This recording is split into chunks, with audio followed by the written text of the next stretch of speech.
What's going on, everybody? Liam O'Reilly, Vermont Economic Realtor with Jerry Riley Real Estate. I hope you're doing well. Today, we're going to be talking about does a realtor actually do? Why should you use a realtor? What is a realtor's job? What role do they play in their transaction? I know there's a lot of scrutiny about realtors, and realtors get a lot of crap. You know, a lot of people have had bad experiences with realtors. Maybe they used somebody who wasn't a good real estate agent, and from that it left a sour taste in their mouth. And to be honest, before I got into the business, I really didn't understand what a realtor was. I just kind of thought you put the home up online and then you collect the check at closing, or you open doors and you turn on lights for buyers, and then again you show up at closing and you collect the check.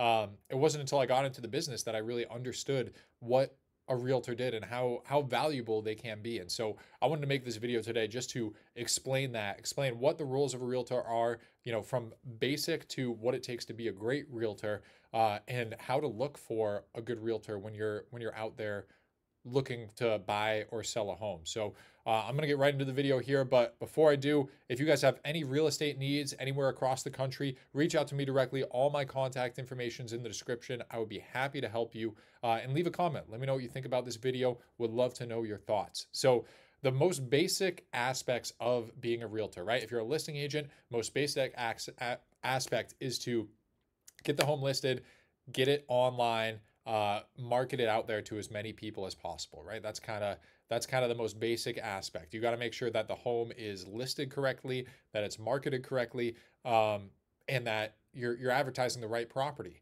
And so some people think that they have a 4-bedroom home or a 5-bedroom home, but maybe the septic system only has the capacity for a 3-bedroom home. Well, here in Vermont, the bedroom size is dictated by the septic capacity. So if you have a home that functions as a 5-bedroom property and you advertise it as a 5-bedroom property, but your home is only a 3-bedroom home, because of the septic size, then you could get in trouble down the road in your transaction, or potentially get in trouble post transaction if the buyers, the new owners of the property, find out and have a problem with it. So the most basic aspect of a listing agent is, getting that home listed, getting it on the market, advertising it properly, and getting it out there to the right people. That's kind of like the base level of being a realtor, and that's probably what most people see realtors do, is just get the home ready, get it out there for everybody to see. On the buy side, the most basic aspect I would say is being responsive to your buyers.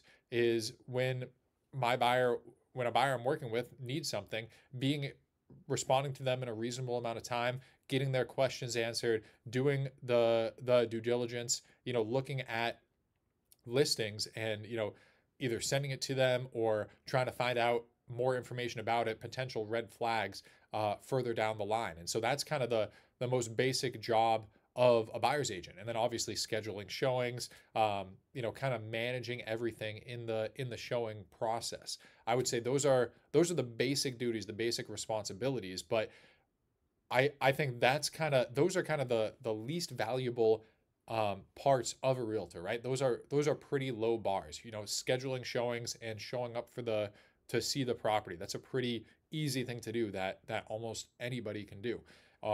Posting the listing online, it's not that difficult.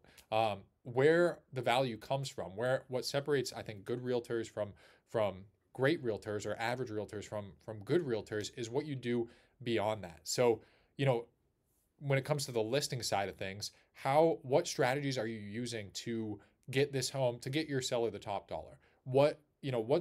Understanding what's going on in your market. And a lot of this comes from the experience that you have with other listings, with other deals that you have going on. So, you know, with the home that you're selling, is it best to price it a little lower and try to get multiple offers and try to generate a bunch of interest, and that's what's actually going to get top dollar for your seller? Or is it better to price it a little bit higher and try to get buyers to come in under list price, but still above what it would have got bid up to in this market? You really have to understand the nuances of that. And then beyond beyond what price do you list it at, how to properly price your home, what are you doing to advertise and market the property? Are you just posting it in MLS or posting it on Zillow and calling it a day?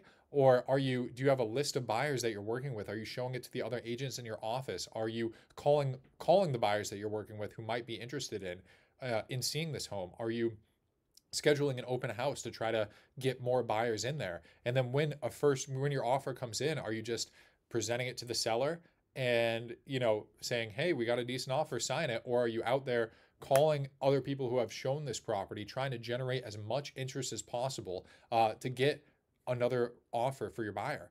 And if that, or excuse me, for your seller, and if no, another offer doesn't come in, are you, reading through the offer that you have in hand to make sure that everything looks right, and advising the seller based on that? I mean, as a home seller, you probably don't know which lenders are favorable and which lenders are unfavorable.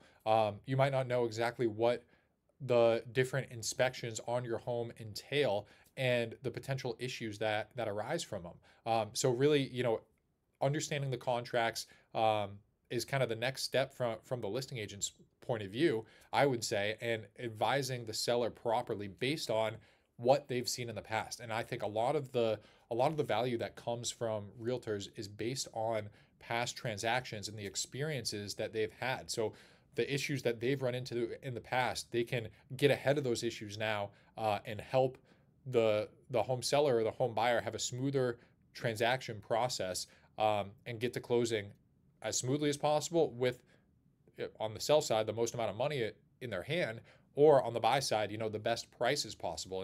And the same thing goes, when we talk about the buy side. Really, the next step that a realtor does when they're showing properties is looking for issues that may have come up in some of their past deals, right? When I go and I show a property, I take a look at the outside, I look at the exterior, I look at the windows, I get a feel for the home, and I get a feel for the area, and try to use that to come up with, okay, is this a fair price for the home, or are we likely to find other properties like this, or is this a really good deal, or is this overpriced? That those are all things that, I am sharing with my buyers, and helping my buyers make their decision by sharing that information. But those little things go a long way in the showings. And then post transaction, after you're under contract at a property, really, how I think about the post the contract phase of a transaction is, I'm a skier. I think of it like you are going up the mountain on a chairlift, and you're just about to get off, and you're not sure if you're going to get off and ski down a double black diamond, or if you're going to ski down a green circle. Now, some of these transactions, I'll be completely honest with you, some of these transactions that I'm in as a realtor have been fairly easy, have been, we get the inspection back, maybe there's a handful of repairs, financing goes smoothly, appraisal goes smoothly, the title work goes smoothly, and then we end up at closing. It was a pretty easy, smooth transaction. And then other transactions that I've been a part of, maybe I'm on the sell side and the appraisal comes in low. Okay, how are we going to negotiate that? How are we going to ask these buyers to come up with the most amount of money, still get you the most amount of money despite the appraisal coming in under what we have it under contract for? Or, okay, there's some major inspection repairs. How much, the buyer's asking for a significant amount of money off. Okay, how much should we give for these inspection repairs that came up? How do we estimate these repairs? And if we have to terminate, what other buyers are out there on the market? What price are we likely going to get now that we have knowledge of these repairs? So, really understanding and navigating those waters, navigating your way down the slope, is really what I think the biggest value that realtors provide is when you get into a tough situation in the home buying or the home selling process, how are you going to navigate that and get to closing, get on the sell side the most money possible, or on the buy side, get the most money off possible, get the best deal possible? And again, you don't know, if you're a home buyer or home seller who hasn't done this many times, or maybe you've sold, 5 or 10 properties in your lifetime, but you've never come across a home with a big foundational issue, or a title issue, or the appraisal coming in low, or the sellers not moving everything out at the walkthrough, or the buyers having issues with the way that you left the home at the walkthrough. All these things could come up. There's so many variables in the home buying and the home selling process, and that's where I really think realtors value comes from is advising buyers and sellers, advising you on how to solve these issues, on giving you the options that are out there, and then helping you make the best decision, understanding your situation and making the best decision for your purchase and sale. That in my opinion is really what it comes down to.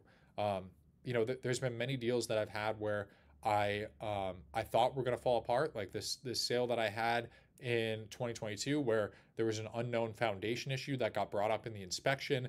We had to scramble to get quotes. One of the quotes came in way too high, and then we ended up advising the seller to go get a second quote, go out and see if there's somebody out there who has another opinion on this property. We were able to get a quote for much cheaper than that first quote. And we kind of talked about the different scenarios and came up with a concession that was going to get the seller the top dollar possible, because now if we had to bring this to the market, we have to disclose this foundation issue. We gave a concession that still, I think, got the seller the top dollar possible while keeping the transaction moving forward. And on top of all this was a 1031 exchange, so they really needed to close on time to roll their money into the next property that they were purchasing. So at the end of the day, you don't know what issues are going to come up in the transaction. Can you buy a home by yourself? Can you sell a home by yourself? Sure. People do it all the time. But how do you know that these issues that come up, how are you going to know how to navigate them? How are you going to know how they compare to the other homes that are currently selling on the market, the other issues that home buyers or home sellers are likely to come across? And how are you going to use all that to get yourself top dollar? And that is why, or get you the best deal out there if you're on the buy side.